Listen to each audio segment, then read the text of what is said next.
各位大家，今日帶大家嚟到呢個高宏苑一個280尺嘅單位，咁全屋就採用咗呢個米色嘅瓷磚地下啦，就增加嗰個採光度啦，同埋用咗一個深淺墨綠色對比嘅牆身。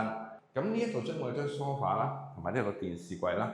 咁呢一個就係主人房嘅空間啦。咁佢採用咗個3連動嘅玻璃門。咁第一，佢有翻佢嘅私隱；第二，佢亦都可以保留佢嘅採光。而呢一隻3連動門咧，左邊開又得，右邊開又得，係啦。咁喺設計上面有咩好處咧？譬如呢啲隻門我推晒過嗰邊，呢一部冷氣就成個廳都會涼晒啦。咁但係夜晚瞓覺嘅時間，較細翻部少少部冷氣，閂翻道門，咁亦都可以啦。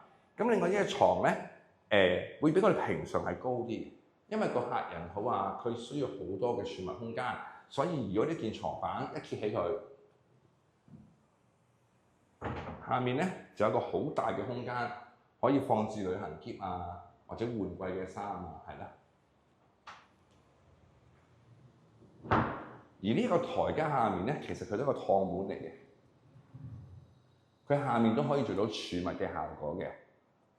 好啦，而家帶大家去廚房睇睇先。廚房俾香港嗰隻淺灰、深灰同埋綠色嘅間色嘅設計，帶出一種寧靜嘅感覺。咁呢個客人特別要求就係話，石面佢唔中意令面，佢想用瓦面嘅，所以我哋等揀一隻瓦面嘅石英石，係啦。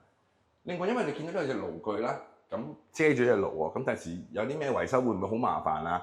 唔會嘅，因為呢一度門板打開咗之後，呢一件板係可以除一口螺絲就可以成件板拎走。有咩需要維修更換，亦都係相當之容易可以處理到嘅。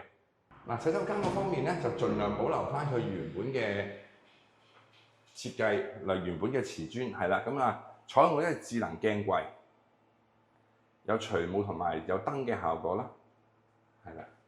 如果個位有裝修嘅需要，記得去下列嘅網址揾我哋適度裝修設計公司啦。